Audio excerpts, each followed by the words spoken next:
name is Leon John Harrick. I am the fourth generation from my great-grandfather, James Harrick. And that's my great-grandmother. But she wasn't a cell, was she? She was a Keilor, yeah. Yes. So he's the fifth generation to be. James is great. And that's Phil. Phil Harrick, well known in certain areas. Leon John, to be exact. But my father was John. His father was John. But they got as Joe, just in my cousin Joe. This is Joe. Yeah, my first cousin. Yeah. Joe's mother and my father were brother and sister. And this is a fleet coming out as well. it's just one ship, the Montmorency, a very special ship, and 1856 arrived here, I think, on the 1st of September, left Liverpool in July, I think it was the 5th.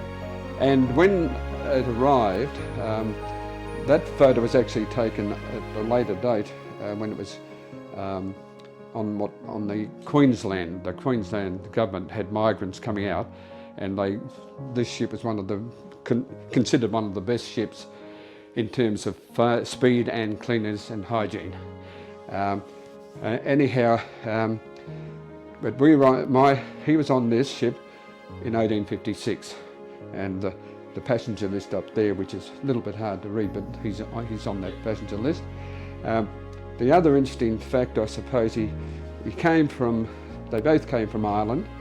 This is where James came from, Longford Way, and in particular a place called Gowna, Lake Gowna, lovely place up there. And there's a photo of it actually, how green it was. But he had, as a matter of interest, he had left the farm when he was 16, went to Liverpool and learned a trade concerning what they call snubbing. I think it was snubbing and saddlery, which was, I think snubbing was a upmarket form of bootmaking. So he got on the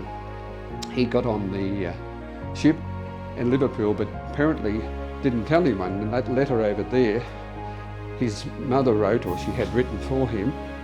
When he got here, he wrote to her straight away. She got someone, she didn't write herself, the local school teacher wrote that. And in it she sort of says, why did you leave without saying goodbye to your sister Anne? She was heartbroken. And then she starts to tell him how to behave in Australia. It's quite funny. She talks about other neighbours that had gone there and they're sending back money to Ireland. So that's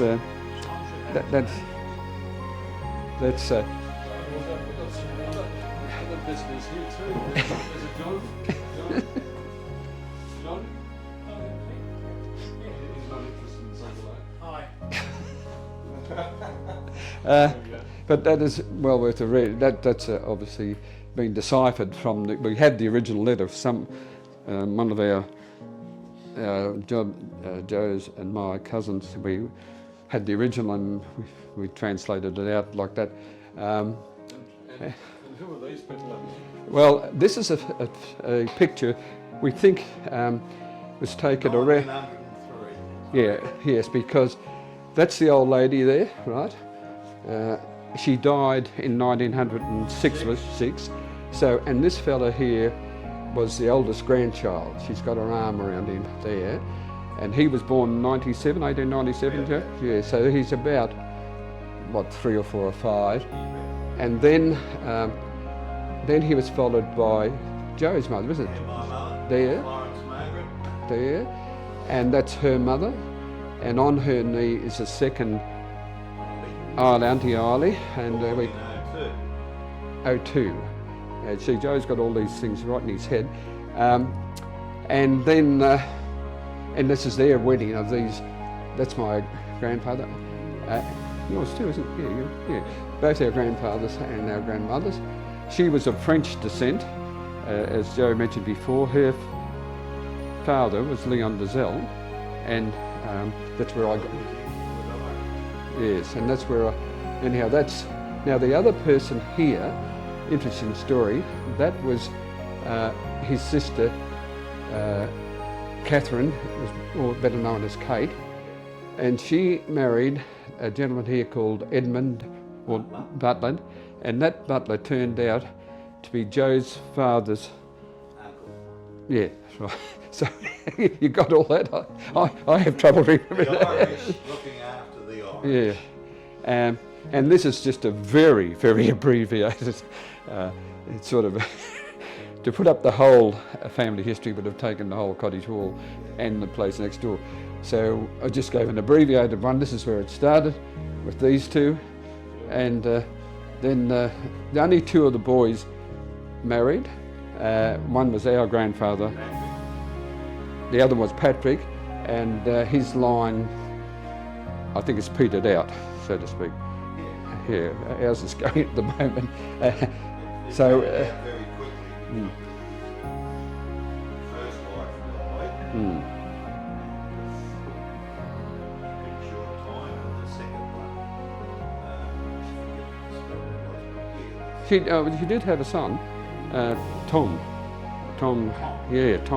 And I never met Tom. I think I might have spoken to him on the phone, but never actually met him. But I think that line did die out, unfortunately. Across here, which we've got a picture of Joseph Harrick, right? And he is number, what was he, Joe? About number 1, 2, 3, 4. No, there he is there. 1870. He was number 7, is that right? Yeah, number 7. When the old man died and he left a substantial amount of property, that was 1912, he left the property to the 7th son and not the oldest. The 7th son promptly sold it back to him, and I think the word was sold, and then he went off to the war. And he was 44 years and 10 months. He should never have been allowed there. When he was over there, one of his, in his, whatever they were, platoon or somewhere, was a fellow called Harry Megan. Huey, that's right. That's his abbreviated name was, I think it was Eugene, his real name. He was, that's a bit of a story on that follows on. Huey was lightweight champion of Australia and he died in 2017 over there. About 30 years ago, I was up in Merimbula and I met this fellow and we're talking about, he said to me, name Harry, why is that? And he said, well, I've got a postcard here and it's addressed to Joe Harrick at Keilor. He said, is there any chance it's a relation? And what had happened, Megan's brother, he got killed over there. Megan's brother, Jay Megan, sent that to Keilor Post to us. And by just an unbelievable twist of fate, 30 years ago, some bloke says to me, would this be of any interest? It was amongst his father's things. So his father must have been probably with these fellas. So, yeah, that's a... And Joe Harrick there had a broken ankle. Yeah, they shipped him back. Before he enlisted. He then went to Egypt.